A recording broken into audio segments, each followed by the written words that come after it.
Yeah, this is officially a world record. 34 hours is now the time to beat. This is the fastest anyone has ever gotten a fire cape on the hardest game mode in RuneScape, on an Ultimate Iron Man. Over 3 years ago, I lost my one and only world record in RuneScape. I couldn't even hold on to it for a full day before it was drastically lowered.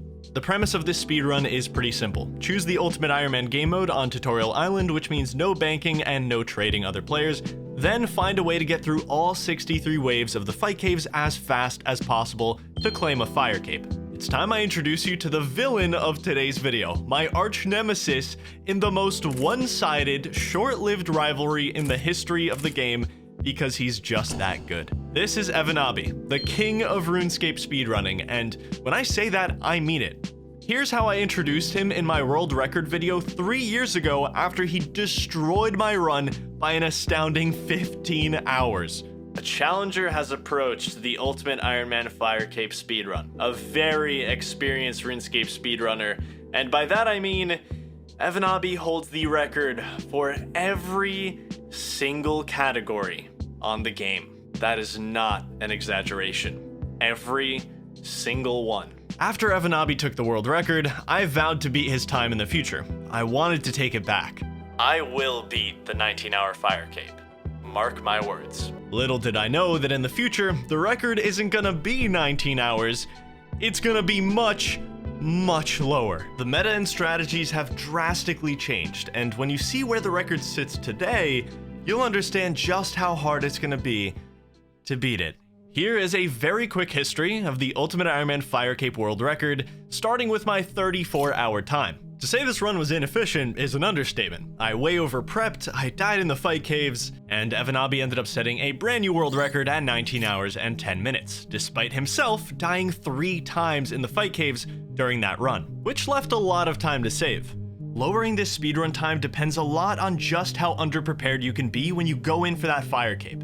That, alongside more efficient prep, is exactly what Evonaabi nailed over my run here. He then set the next world record 2 months later, with a time of 13 hours and 10 minutes. A 6-hour difference from his last run. The major improvements came down to a lot more efficient planning before the cave, and mainly 0 deaths inside of it. This run was planned and executed very well, but just days later, this record would be beaten by a brand new challenger. With a 68-minute improvement, Rendy set a new world record of 12 hours and 2 minutes. Rendy set the bar really high with this run, because he did something that neither me or Evonaabi had tried, attempting the fight caves with 0 prayer potions. This was by far the biggest time save someone could do. Prayer potions took a long time to get, and instead, Rendy decided to take an inventory of jangerberries in, which are very fast to get and restore 1 prayer point each. He did 5 straight hours of prayer flicking with just 22 extra prayer points in his inventory, which isn't something your average player can do. But now, that just became a requirement to getting a better time.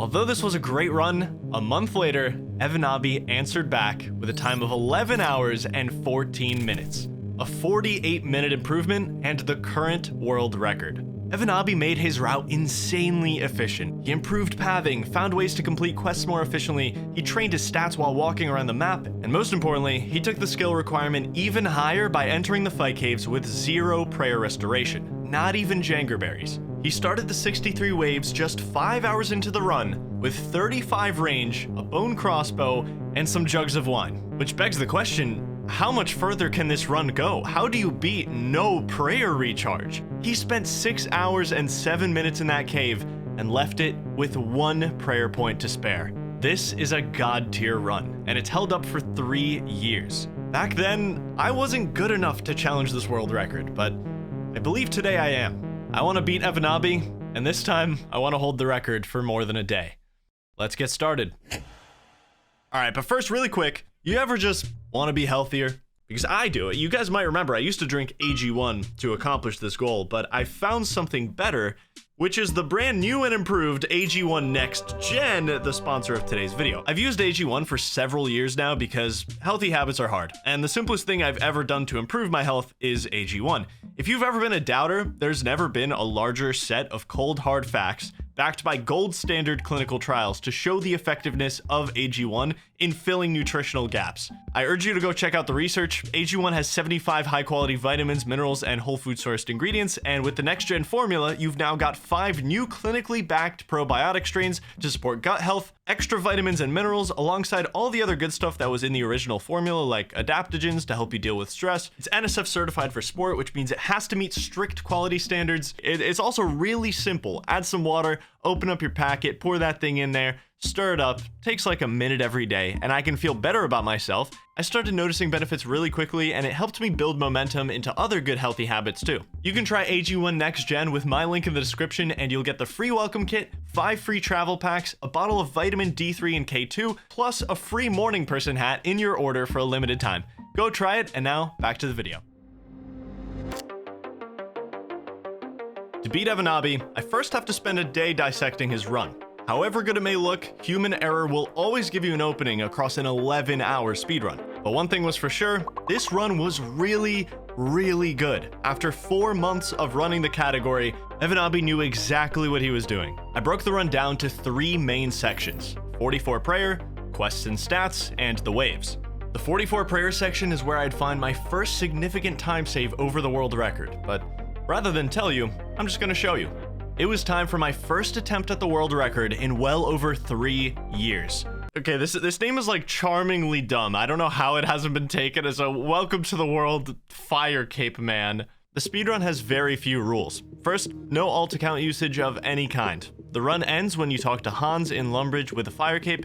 That will show your exact time played because this run is measured in game time. And lastly, no intentional cooldown abuse, trading real life time for in-game time. Okay, and we make ourselves an Ultimate Iron Man. We're about 4 minutes in, and it's time for my first innovation on Evonaabi's run, which you'll find out soon is actually pretty risky. Every run starts with trying to get 44 prayer as fast as possible. This gives you access to all 3 protection prayers you'll need for the fire cape, and Eagle Eye, which is a 15% boost to range, and that speeds up the waves massively. It took Evonaabi 2 hours and 1 minute to get 44 prayer by picking up 1 big bone per world from the boneyard, and then running a full inventory of them all the way to the Chaos Altar. This altar gives you a big XP boost on each bone, and has a 50% chance to save a bone, making it the best prayer training method by far. But what if instead of 1 inventory, some of my trips had 2 inventories? These level 1 rats outside the Ferox Enclave have a 1 in 15 chance of dropping a looting bag, which holds 28 items and can only be used in the wilderness, and normally you'd have to use a bank to get items out of it, but if it gets destroyed in the wilderness, any items inside of it will drop to the floor. So holding double the bones on some of the trips can be a big time save, if you get lucky on the 1 in 15 looting bag,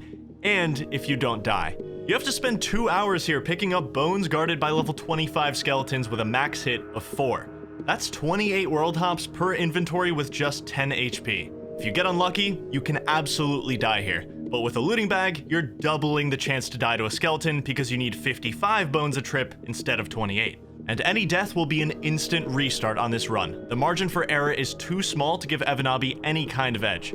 I can only get looting bags every 30 minutes, I'll explain why later, but the reason this is efficient as well is because I get to train some range on these rats, which will save me time later in the run. Nice, okay, we got the looting bag. I actually got fairly lucky on it, which is beautiful, 12 rats. As long as you get it under 15, it's still a time save, and I have food on this first inventory, so I should be able to survive the skeletons. Evonaabi finished his 44 prayer 2 hours and 1 minute into his run.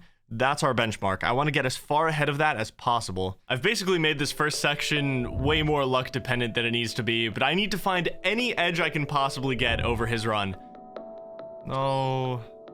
See, that's another thing, is getting hit by skeletons isn't just dangerous, it also loses you about 10 to 15 seconds every single time it happens, which can be a bit of a swing factor in this section. Evonaabi actually didn't run into many skeletons at all in his run, which definitely saved him a lot of time, making his bone section super efficient. Okay, we got our 55 bones. Switch to a free-to-play world while we run here. Okay, now we destroy the looting bag. In theory, someone could pick these up, but no one around, so we're good. All right, that's halfway to 23 prayer. First inventory of bones. We have a small lead right now. It's not big, but it's something. Okay, so it's been 20 minutes, which means now we can do this tech. By By using the wine to reset myself back to Lumbridge, I can use a minigame teleport, which has a 20-minute cooldown, to go back to the Ferox Enclave and save me about 2 minutes of running back. Okay, so it's been over 30 minutes now, so I can go get myself another looting bag. You can claim a training bow and 25 arrows from this range tutor every 30 minutes, so I can train my range and get another bag. Such a quick looting bag, that was great. Oh, that's the fastest one yet. No way. No way on the final bone. And my cooldown's not reset. Wow, it's done. I had an 80% chance to survive this. Just like that, a run with a lead over the world record completely evaporates. That's the risk I'm taking with this looting bag strat. I started another run immediately after, which was also on really good pace, until... What? No way. Well, that's a reset. My next run was the birth of Fire Cape Man 2, despite this being the third attempt, don't ask. I had high hopes on this one. I had a really close call with 1 HP, I had a nice lead on prayer training, everything was going really well.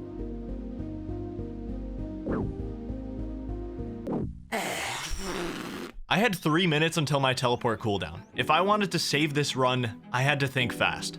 Something I need to do later in the run is get 2 thieving. So I killed some time doing that and decided if I can get a looting bag really fast, I can make up for the lost time and avoid a reset.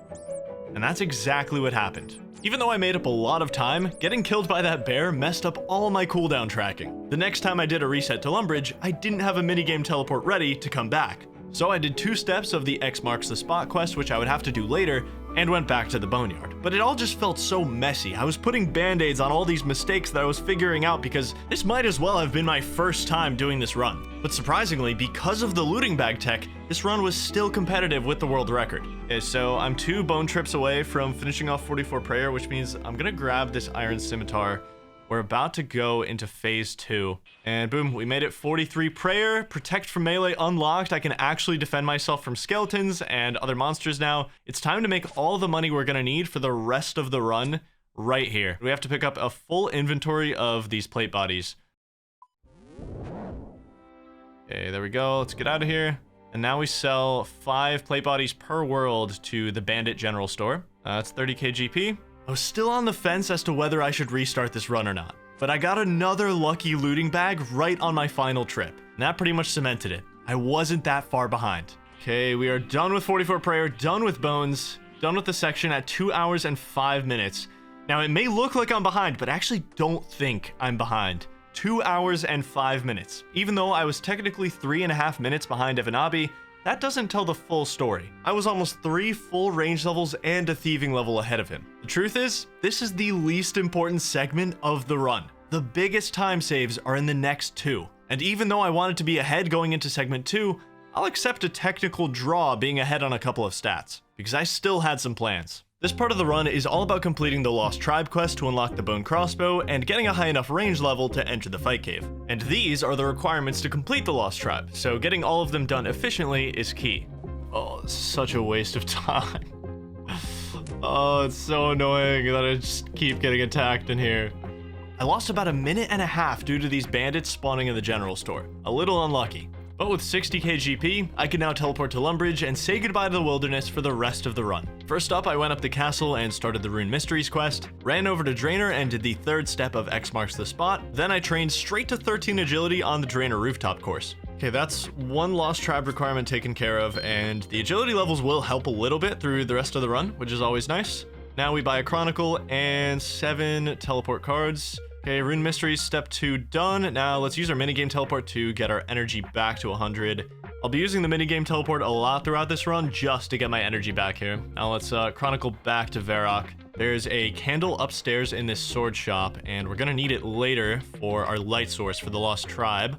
And while we're in the area, it's time to buy all the arrows and bows we're gonna need for 28 range. After 28, we can use the bone crossbow. So we just need enough to get there. And since I'm 5 range already, I have a bit of a head start.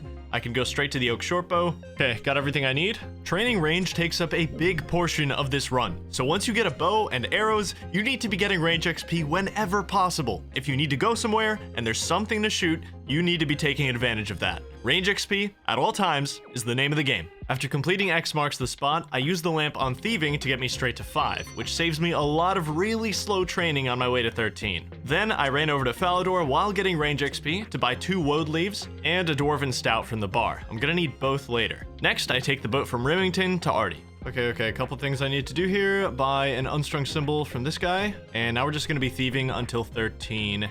Did you know that if you subscribe, this number will go up? Okay, there we go. 13 thieving. That's another Lost Tribe requirement done. Now I need a couple things from the general store.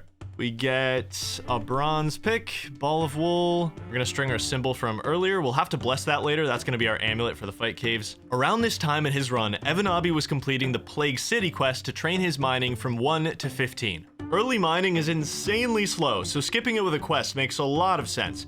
But I don't have any of the items I need to complete it, because I plan to skip it entirely. If I don't screw this up, I can save a lot of time here. Instead of completing Plague City, I plan to do bow tick manipulation to train my mining to 16 while getting range XP. Here's how it works. A short bow has a 3 tick attack speed, and this pickaxe can mine rocks every 8 ticks. If I shoot an arrow and then click on a rock, I'm tricking the game into thinking that my pickaxe mines at a 3 tick speed. So not only can I mine rocks faster by repeatedly doing this, but I'm also getting range XP from whatever I'm shooting. I can lose about 5 seconds every time I screw up this cycle, and across 148 rocks to get 16 mining, I'm gonna need to be consistent to make this a significant time save. I wish I practiced this a little bit before starting this run, but honestly, we're doing pretty well, and it's going great so far.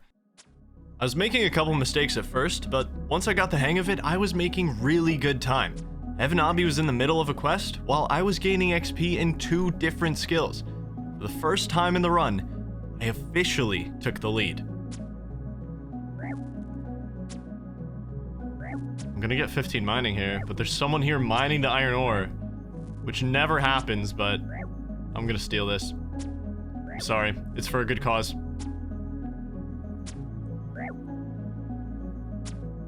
Okay, 16 mining done. Let's teleport to Lumbridge. Make sure we're gaining XP the whole time. We gotta grab 2 onions here, make some dyes. Okay, 3 dyes for the Goblin Diplomacy quest. Now let's go finish Rune Mysteries. And quest done. Now we're gonna minigame teleport over to Birthrup. Get a quick prayer recharge here. Okay, Goblin Diplomacy done. We've got all the requirements now. While waiting for my 2 teleport cooldowns, I had to get as much range XP as possible. Evonaabi was training on cows closer to Lumbridge at this time, but I figured I might as well train here. Goblins have 50% more health than cows, and there's an endless supply of them here. Okay, I think... yeah, I'm just gonna chronicle. I'm gonna run over to Lumbridge. It's time to start the Lost Tribe quest, get our bone crossbow. This is why we didn't get that last mining level. We have 16 plus the Dwarven Stout. That's a +1 boost. Hopefully the boost doesn't immediately drain. That would suck. I think we're good. Nice. Saved us a bit of time. While I'm in Varrock, I'm gonna buy these studded chaps. They're gonna make training a lot better. And there is one really risky time save I could go for, and that's picking up the leather body to the southeast of here. Using that leather body in the fight caves saves 5 minutes across the run, just from the small accuracy boost. But if you choose the leather body over the monk's robe top, you'll have 20% less prayer to use in the caves, and with no prayer recharge, that's a massive risk. Remember, Evonaabi ended his run with 1 prayer point to spare. If he went for the leather body, he wouldn't have finished that run. I'll keep it in the back pocket, but that's not a risk I need to take right now. That's 20 range, upgrade to the willow shortbow and the studded. After this, we just have to go through the tunnels and finish the quest. Taking one wrong turn in these tunnels would probably be game over, because it would drop me into the Lumbridge swamp, which would easily be 5 or more minutes of lost time trying to get back here. Beautiful. Lost Tribe done. Bone crossbow unlocked. Pace is really good right now. We need to rush down there and buy some things. Okay, I need to buy a crossbow, and I need to get around 11,000 bolts. That's how many it takes to train up and to finish the fire cave.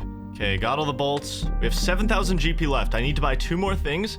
I still have several time saves that I'm gonna go for, but one is way bigger than the others. It's gonna come down to execution.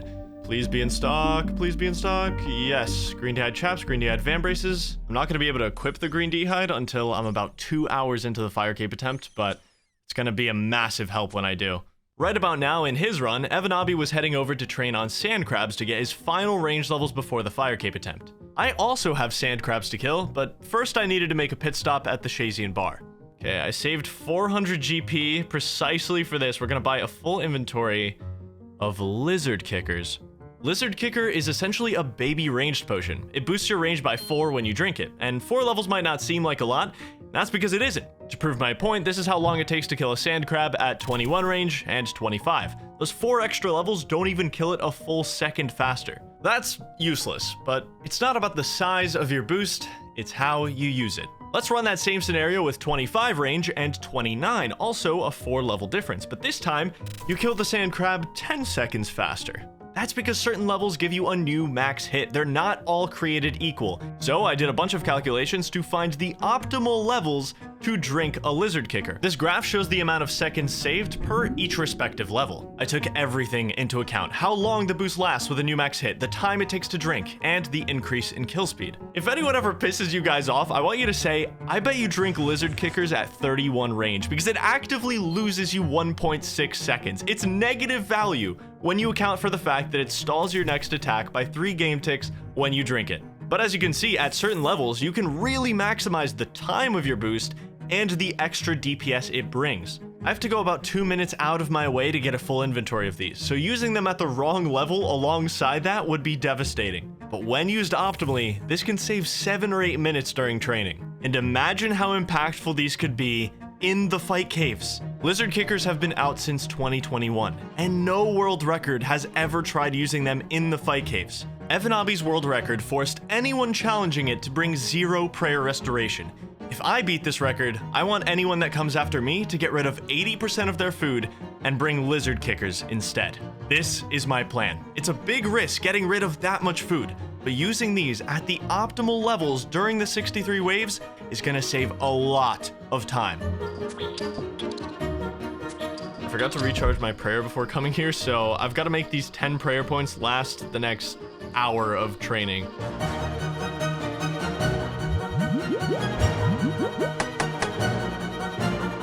Okay, 28 range, bow and crossbow unlocked. We are about to speed up.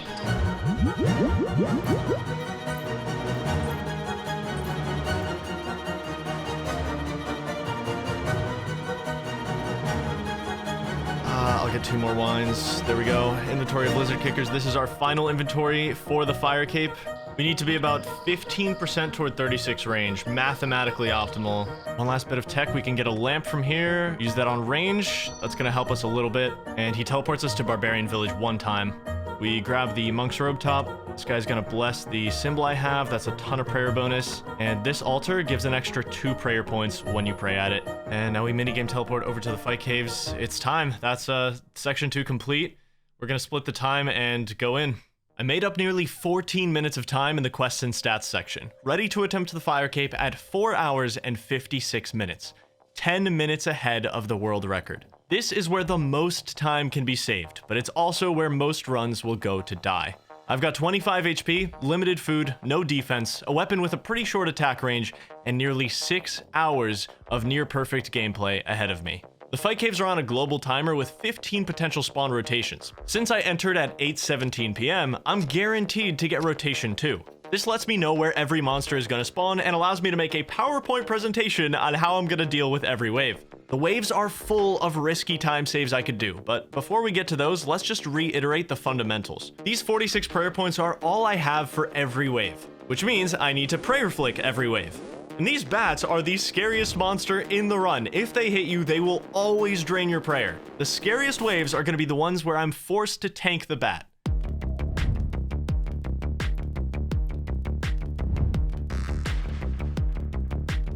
On wave 11, I made a pretty brutal mistake. I forgot that there's a bat south of me in the safe spot. I went to kill this blob, which drags me out and unlures the bat. I can't let the bat hit me. Losing prayer this early would be really bad.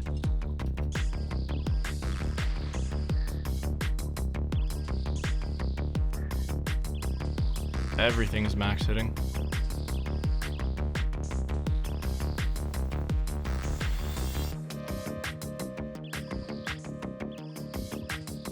Okay, we should be good now. Oh my god, dude. What? I'm tick eating on wave 11, 2 lines down. I have to be more aware of my minimap. That was a really dumb mistake. That little maneuver cost me about 40 seconds, but it was time for the meleeers. These guys make this run way harder. If they're in melee range, they can heal themselves and any other monsters nearby. So on the later waves, I'll have to lure the meleeer behind other monsters to prevent that. 40 minutes into the run, I was on wave 22, and half an hour later, I was on to the majors. The average major kill with my stats and gear takes over 7 minutes. 7 minutes where you can't lose focus, clicking the prayer exactly every 4 game ticks, non-stop. And with a max hit of 52, missing one of those prayers, you're basically dead. This is where I'll be trying to get another time save over the world record. You see, after wave 30, you want to sync up your attacks with the major so that you can do one prayer flick to activate Eagle Eye and protect from magic. In the world record run, Evonaabi usually waited 2 or 3 attack cycles to do this, but I'm going to try to immediately start kills or wait no more than 1 attack cycle. It's a little riskier, but it should save about 3 minutes throughout the rest of the waves, and it should make up for that wave 11. There it is, 40 range, green d'hide on. Kills should speed up a lot with that green d'hide. I actually want to be a little lower HP just in case I need to ticky an attack. Oh my god. Oh. I thought I'd be like 2 tiles away when he spawns. Whew, okay. We're an hour and a half in. Let's chill out. Let's reset. Just crossed 2 hours in the cave. So much more to go. Okay, nice. Dealt with the bat. Wow, officially been doing this for 3 hours. Okay, we're gonna have to run behind here, set up the lure. This should trap everything behind the major here.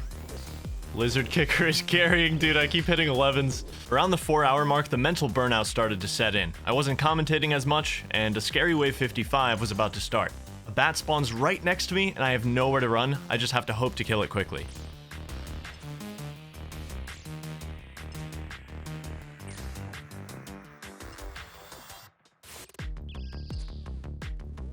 Okay, that's not bad. That was the last bat wave.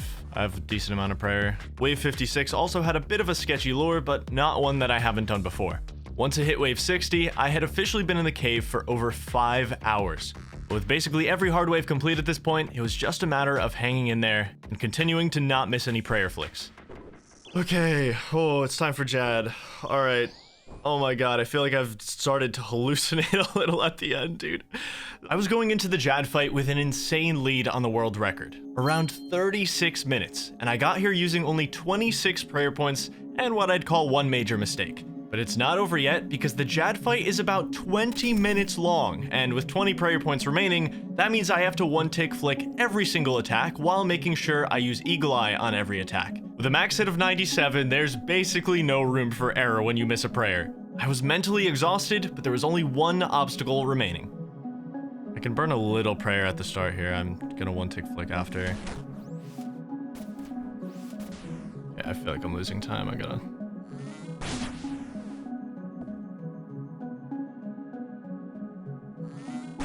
Oh my god.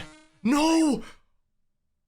Oh, I was thinking about doing the prayer setup thing that I can't even explain it. I'm too exhausted to even be upset right now. That was the world record run. That was it. Or was it? It wouldn't be a settled video without a catastrophic failure right before a finish line. That's just who I am as a person. I haven't died to Jad in like 5 years. I've literally done 6 of them with 1 prayer point before, but clearly this was meant to be. This happened for a reason, and I was about to make sure of it. When I beat this record, I want whoever takes it away from me to work damn hard to do it. So the very next morning, I started doing runs again, but this time, I was gonna attempt every risky time save. Clean up every section of my previous run. I made quite a few mistakes on Fire Cape Man 2. I died to that bear, I didn't keep great track of my cooldowns, I was pretty rusty with the bow tick manipulation for 16 mining, I was pretty rusty in the fight caves, and I didn't risk using the leather body either. But after seeing how well I conserved my prayer over those 5.5 hours, I have the confidence I need now. I just need to execute and do that 20-minute Jad fight. I started off with 4 resets, whether it be because I couldn't get a looting bag fast enough or I died to a skeleton. The next account to be made was Fire Cape Man 7.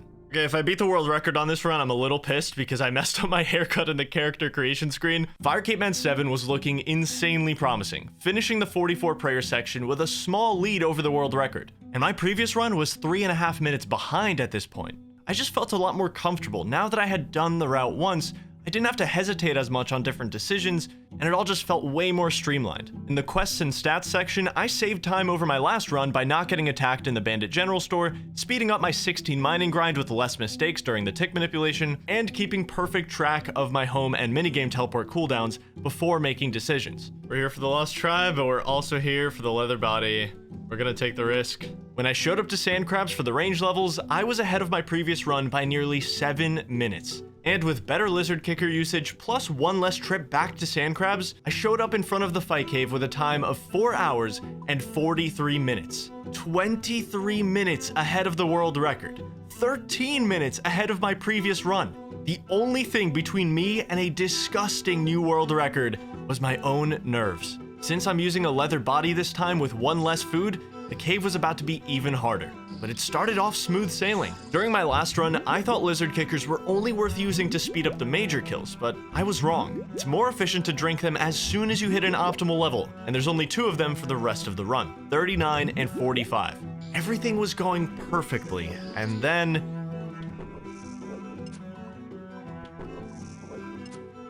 No, please. Please, not on this run. Please, no. I'm fully DC'd, I think. No. Oh. I mean, I have to finish this kill. I can't restart this wave, I just gotta go for it. Oh no, it's happening again, dude. This is so bad. I don't know what to do. I have to brute force the kill. I have to somehow get this kill, but it's gonna cost me all my prayer.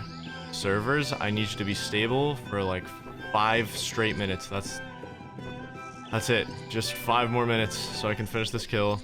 This was really, really bad. The one silver lining being that I disconnected while I still had my prayer up, which kept me alive, but remember how during my last run I got to Jad with just 20 prayer points remaining? That's how many I just lost on one wave. And there's still over 4 hours remaining. The servers continued to be a little shaky, and I couldn't risk putting the leather body back on because this run just went into survival mode. I still have several bat tank waves ahead of me, so getting to Jad with 23 prayer points from here, I'm gonna need to be locked in. You know what? Let's get the leather body back on. It's time. I'm gonna take the risk. I want to save as much time as possible. This bat is unkillable. Oh my god. Just die, bro! Okay, that's just unfortunate. Please, humble. Got a bat tank. Please! Yes! A 2-shot on a bat. It's a miracle. I'm nervous. Why am I so nervous? It's because I don't want to do this again. Okay, let's lock in. Let's get this done. To prepare for the final wave, I strategically let this meleeer hit me on wave 61. As long as my health isn't full, I can tick eat a missed prayer on Jad if I'm fast enough. Not gonna rush into it this time. Let's just set this up. With 14 prayer points, every prayer has to be tick perfect for me during this fight, including Eagle Eye. Jad attacks every 8 ticks, which lets you set up a really nice prayer cycle here. Step 1 is to attack him 2 ticks before or after you pray against his first attack. Then you can alternate between a protection prayer and Eagle Eye every 2 game ticks without losing prayer. Not using Eagle Eye makes this fight so much longer. It's critical to do this.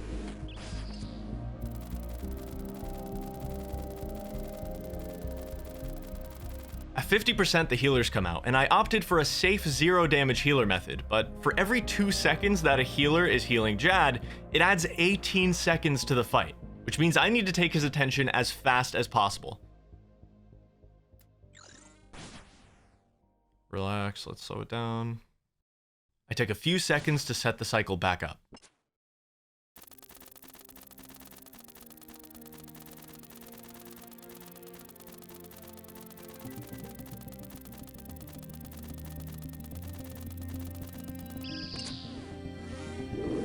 Yes! Yes! Oh, my forearm started to tense up so bad at the end. It's not over till I talk to Hans. I gotta get to Lumbridge. Oh my god, we did it! Oh, where's Hans? There he is!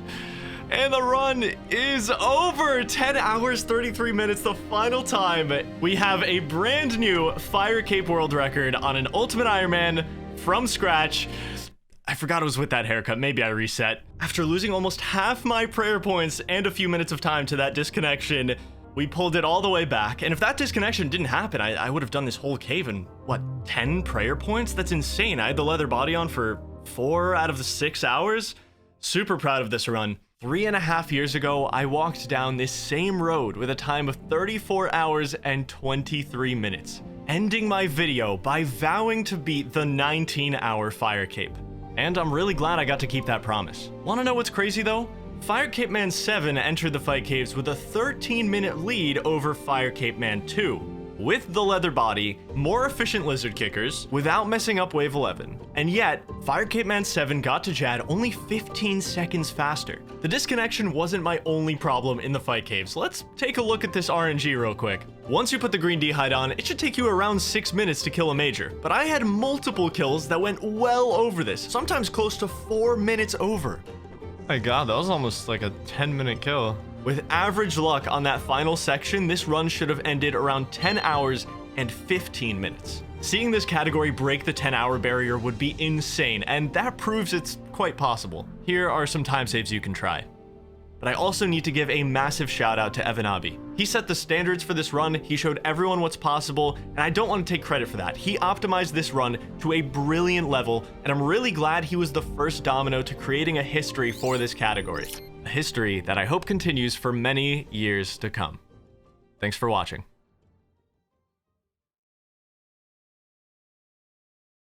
Fire Cape Man 7. That's right. Damn, rest in peace, Fire Cape Man 0 through 6. Yeah, and I screwed up my haircut on this one too, which means I'm probably getting the world record here. Yeah.